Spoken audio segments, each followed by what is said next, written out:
Namaste.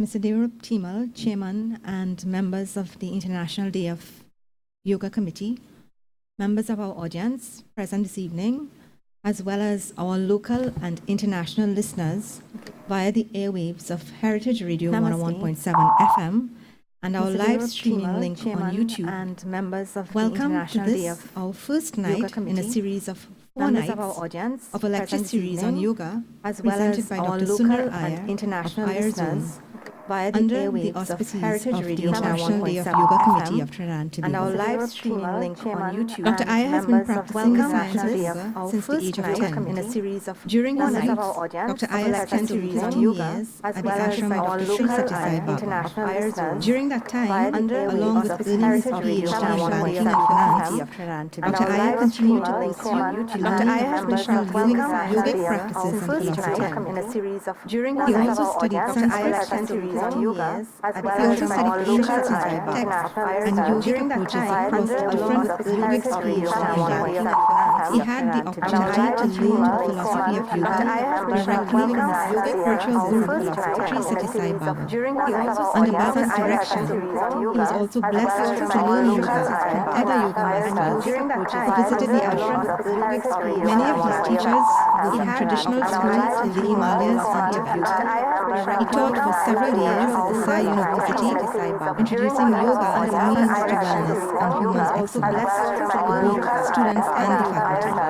Dr. Iyer was awarded an MD in alternative medicine in 1996. Dr. Iyer is also an ordained ecumenical minister, ordained by the Ecumenical Ministry for Unity of Religions in Ojai, California. He speaks and conducts Unity of Religions programs in different parts of the United States and Canada. At the age of 50, Dr. Iyer decided to dedicate his life to spreading the message of yoga, wellness and human advancement through spirituality. In the workshops and retreats he conducts around the world, Dr. Iyer seeks to share his knowledge of human advancement in yoga to help others experience life to its fullest potential. Currently, Dr. Iyer is in Trinidad exploring to set up an international centers for integrative yoga and human advancement. Tonight, we are indeed honored to have him present to us yoga of intellect and rational thought.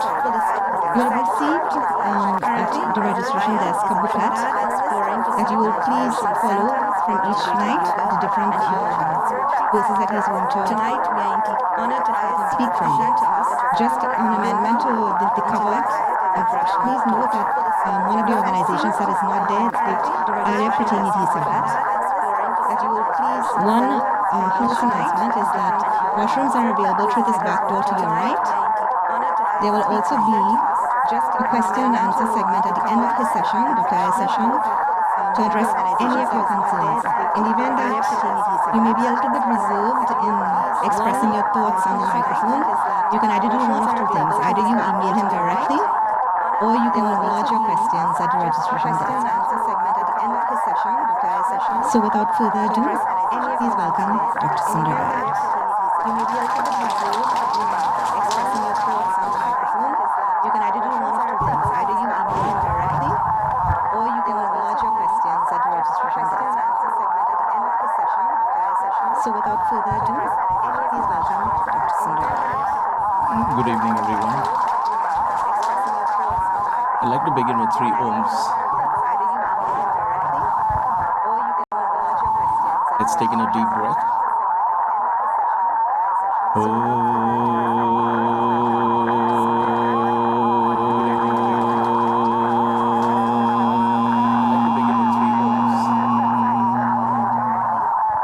Breathe in.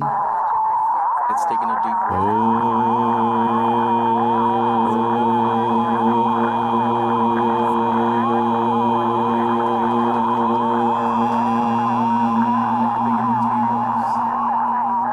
breathe in.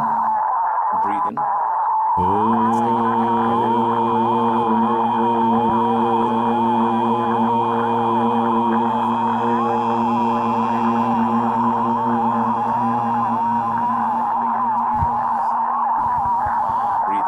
Namaste and good evening once again. Thank you so much for taking time. I know it's a working day and tomorrow is a working day as well. So I'm very pleasantly surprised to see so many people here. So thank you for taking time to come. It's indeed my honor and my greatest privilege to be sharing one of the highest wisdoms that an ancient civilization has gifted us with, yoga, and all the philosophy that surrounds yoga. Before I begin further, I would like to thank Sister Vani for her generous words and introduction. Every time I listen to the phrase 15 years spent with Sai Baba, my mind goes back to those wonderful years spending in the ashram. In my very young age, from the age of 17, I spent my time there till I was 34. And all the time, we had only time not to watch films. I never saw a movie during those 15 years. We had time to introspect and figure out what the purpose of life is all about. I also want to offer my grateful gratitude to the International Yoga Day Committee of Trinidad and Tobago, chaired by Mr. Dioro Thimal. They've been very kind and generous in offering this time and space and these 4 days devoted to yoga. So thank you once again for giving me this opportunity. Yoga has been such a passion to me and so close to my heart. It's blessed me in so many ways that I can't wait to share more and more of it. And there are so many stories, but I'll keep the stories for some other time. But I'll stick to the philosophy.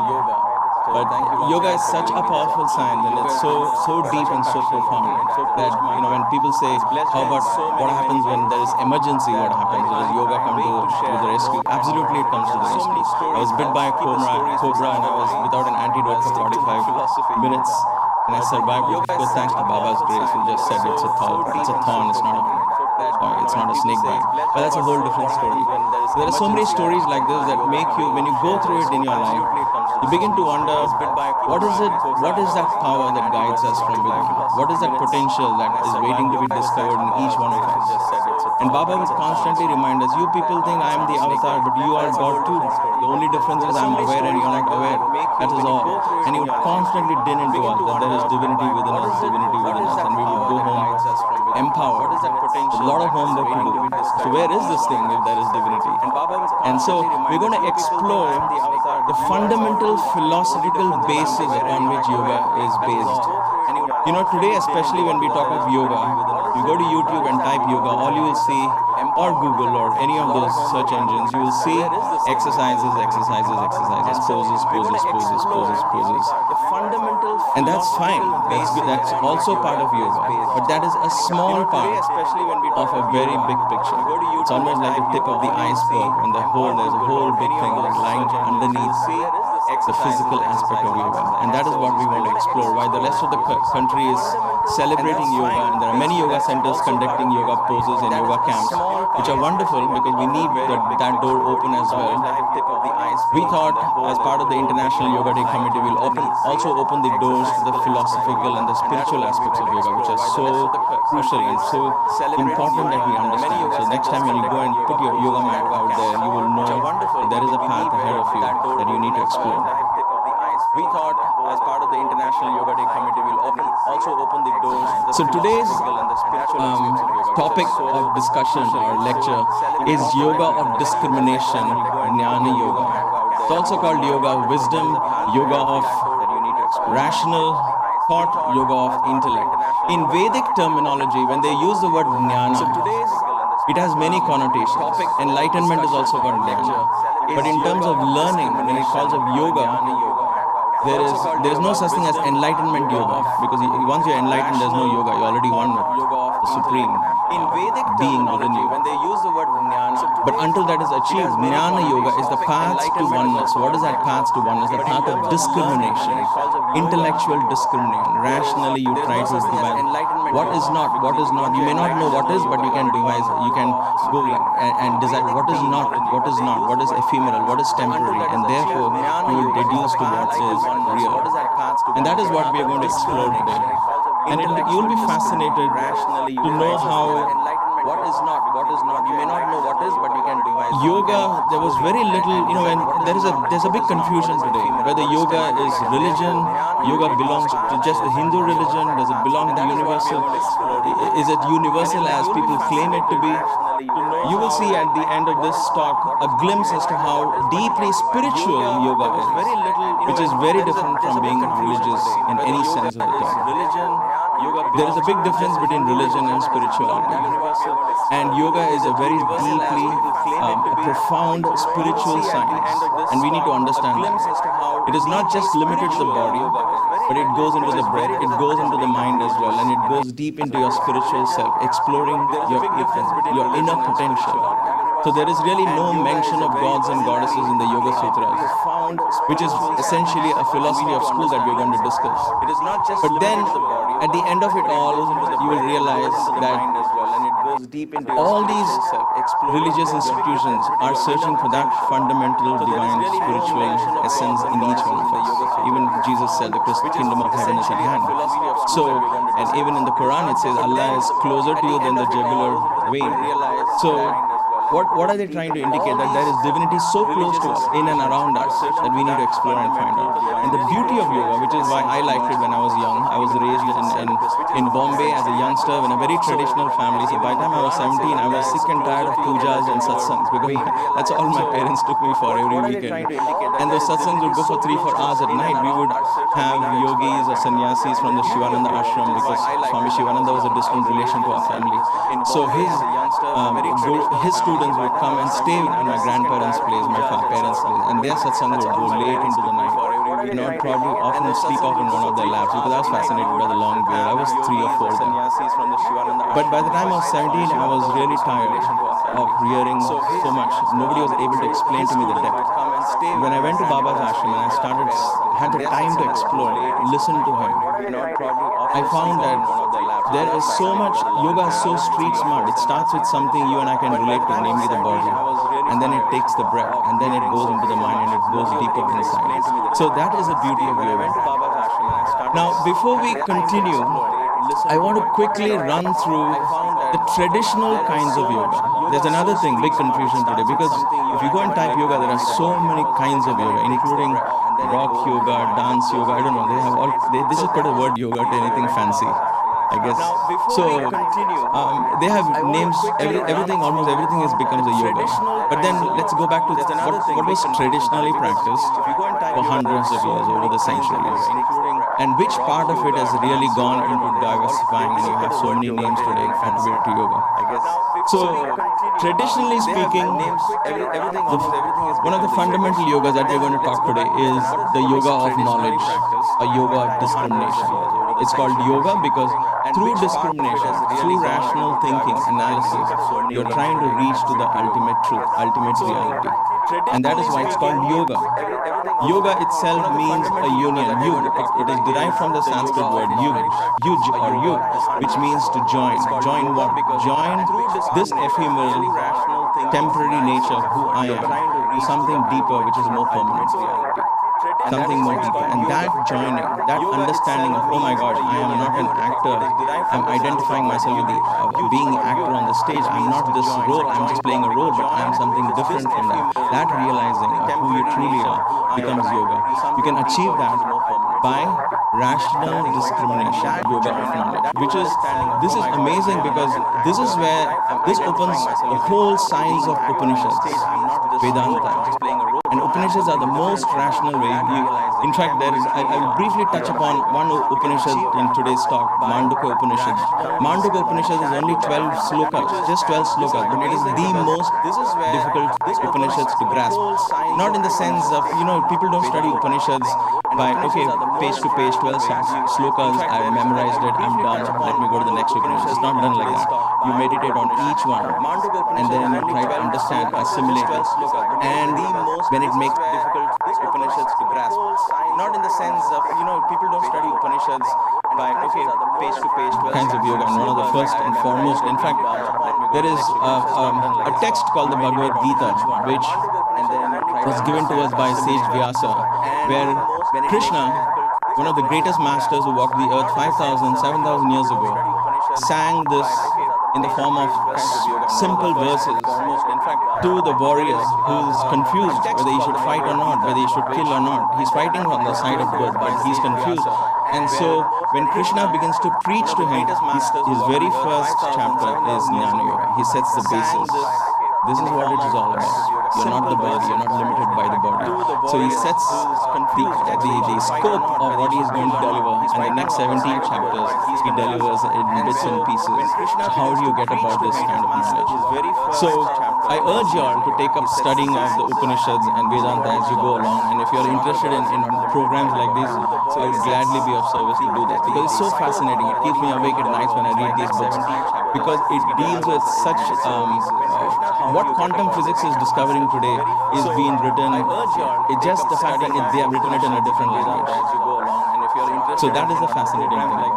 All right. Then we have the Bhakti Yoga, which is the yoga of devotion or one-pointedness.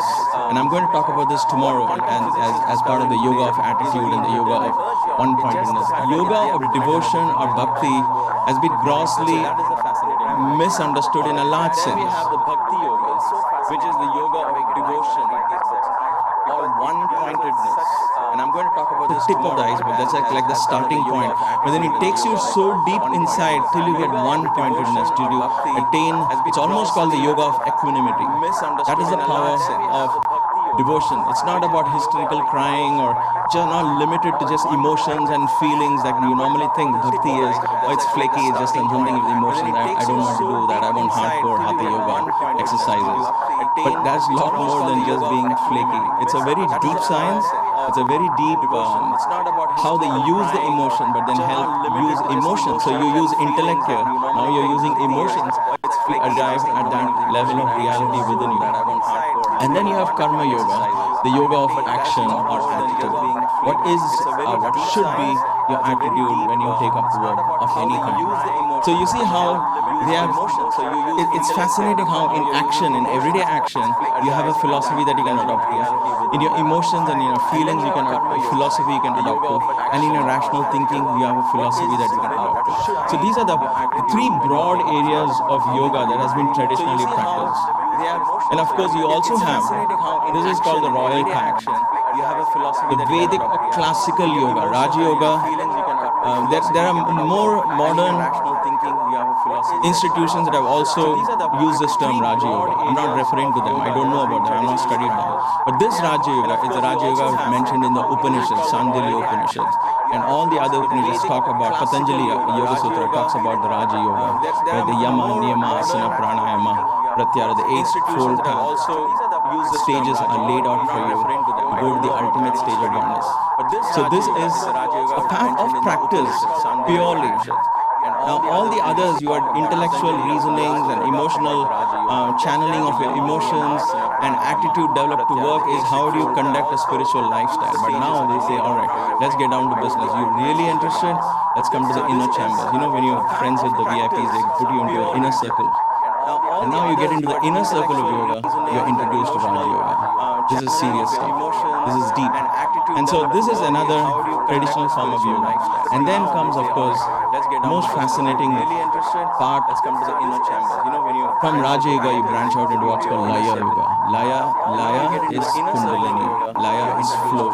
The energy, the flow of energy. What energy it is, what is awakening. We'll discuss it. I have devoted a whole evening for this, but that is again a grossly misunderstood concept. People think there is a snake somewhere lying in the bottom of your spine, and they say, "Oh my gosh, Kundalini awakens, I'll go crazy." But we will talk about that. That is again a fascinating science of self-discovery that is waiting to be explored within us. And then you have mantra yoga or chants. Very briefly, what is mantra yoga and what is chant? What is so mystical about it? It is very simple. 5,000 years ago, people spoke Sanskrit. They talked Sanskrit. They thought in Sanskrit. They dreamt in Sanskrit. So what do you think if they wanted affirmation, which language they would choose? Sanskrit. What do you and I talk today? English. We dream in English, probably. We think in English. 5,000 years ago, so what would be your easier affirmations for you? English. They dreamt in Sanskrit. Now, there is a whole different science as to why that language has certain words and certain sounds that awaken the subconscious mind and affect your mind in a different way. There are 56 alphabets versus the 25 alphabets or 24. 24 or 26? English. I need to go to the kindergarten. There is a whole different science I'm coming to why that language has 26 alphabets versus 52 alphabets. So when you have 52 alphabets, there is more of tongue twisting. There is more of neurons firing in the brain. That's why it's good to teach young children a difficult language like Sanskrit, because the neurons are fired at an early age and they become sharp and they're very alert and they're able to grasp things. So that's a whole different science. But basically speaking, there is really, after a point, there is no so much of magic in it, because it's simply a language that was used. That's why it's good to teach young children a difficult language like Sanskrit, because the neurons are. And then you have Nadi Yoga, the yoga of sound itself. This is different from mantra yoga, which is affirmation that had to be meaning in those chants. Here is pure sound. What kind of frequencies of sound affect your brain in what way? If you go to an Indian kirtan or a song, and basically now in any music, you have sounds of different frequencies, and when they are in harmony, it puts your mind in a whole different wavelength. What kind of frequencies? If you listen to hard metal, I try to. I can't go beyond 7 minutes. It's just too painful for me. But that's simply because I'm from a different culture. I'm not trained myself. Sounds of different frequencies. At the same time, if it's too soft to music, I go to sleep. There is a healthy balance in between, which is why kirtans are very popular, because it's neither too slow nor too fast. And they have symbols which have a different frequency. It keeps your mind in a beta wave frequency. You have the drums which keeps you in the alpha wave frequency. And you have the human voice. So you have a combination of different frequencies of sound that entrain your brain. Brain entrainment is a whole fascinating subject, and how we knew about brain entrainment and how we could entrain the brain to hold the brain in one place. And that is why they use the power and the energy of sound. So in Nada Yoga, the only sound is Om. There's really nothing else. But there's a whole science behind chanting Om, and the whole Mandukya Upanishad is based on that. And then of course, is the most popular, Hatha Yoga. What is Hatha Yoga? Hatha. It is simply a yoga of poise and balance. In Nada Yoga, the only sound it is balancing. Balancing what? The yin and yang, the sun and the moon. The sun on the right side of your body, the moon on the left side of your body. You have two nostrils. So there are two flows of energy that happens, and you want to bring them both to the center. And so you're training your left hemisphere and the right hemisphere of the brain. So you're training your analytical side, the rational side. You're also training your emotional side, creative side. You're building both together. So you live your life to its fullest extent. So there are two talents just come your way when you're able to explore both sides of your brain. So that is the beauty of Hatha Yoga. And in order to achieve balance in the brain and evoke balance in both hemispheres of the brain, they use the body, because the brain relates to the body, motor nerves, sensory nerves, the nervous system. So Hatha Yoga practices, the aim of course is poise and balance, but the practice involves a lot of physical training and physical movements and physical stretching, physical awareness to get to that. And then you have Siddha Yoga. Siddha Yoga is one of the oldest forms of yoga. It is also called, this is where the guru and student, the teacher-student relationship, or the tradition of teacher and student was set. The belief in Siddha Yoga is the first yogi is Shiva. And then you have Siddha. They don't think Shiva as a god from above. They think Shiva as a man who evolved to the highest state of godhead. And therefore Shiva is given that highest state. And therefore he's called Adinath, the first teacher. And then he teaches his disciple called Nandi. Now Nandi is not really sitting a bull, but he symbolizes a student who is as staunch as a bull. I always say this, when if a bull sits in the middle of the road in India, you just can't move it. And therefore the entire traffic goes around it. He just sits cool, he's probably yawning and half asleep. But the bull is right in the middle of the road. So the bull signifies complete steadfastness in what you want to learn. One point strength.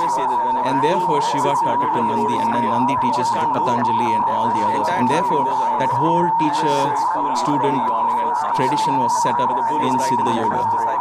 Gorakhnath, Patanjali, Babaji, all that, this whole science of teacher to student, disciples, that came in Siddha Yoga. In fact, Siddha Yoga includes Hatha Yoga, Nada Yoga, Mantra Yoga, Laya Yoga and Raja Yoga.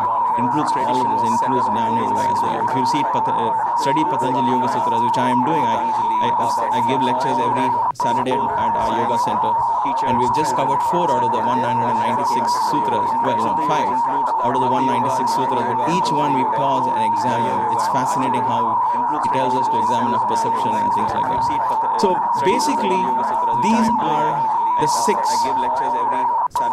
or more, the traditional types of yoga. All the others that you see today, which are more popular, are all branches of this Hatha Yoga alone. Most of them are just branches of Hatha Yoga alone. And of course, some of them are branched out from Raja Yoga himself into deeper forms of meditation. You have Vipassana meditation, you have Buddhist meditation. All of this has come from the Raja Yoga line of thought. So it's Raja Yoga and Hatha Yoga which has been explored to a great extent in today's society. But there's so much more than just these 2 forms of yoga. The idea, and we're going to explore this in the 4th day, Friday, is what is the constant integrated awareness? What is the lifestyle of a person who is living a yoga lifestyle? What kind of a lifestyle does he lead? So then you have a gamut of all these yogas playing a different emphasis, a different influence in your psyche at different points of your life. So why was all this done? What is the lifestyle of? 5,000 years ago, 7,000 years ago, they were written, but they were practiced thousands of years ago, word by mouth. These are all called shrutis. Shrutis are that which is heard. Veda is basically, Vedas are called shrutis. Shrutis means that which is heard. They didn't write down. Not that they didn't know how to write. Because if you can speak a language, obviously you know what the language is, you know what the letters are, you could write it down. But the importance was involving your brain. Just like now what we do, we take down notes and then we say, okay, let me store it in my note or do Google Keep or my iPad or iPhone, we store it there. It's not stored here. It gets stored there and 3 weeks later you'll say, wow, I don't know what that was, what point that was. But then that was not how it was done. It was like listen and absorb, little at a time, slowly. And so your brain is constantly in complete state of focus. So you learned, you heard and you learned. So they're called shrutis. And then came the smritis. Smritis are memories. So they told stories.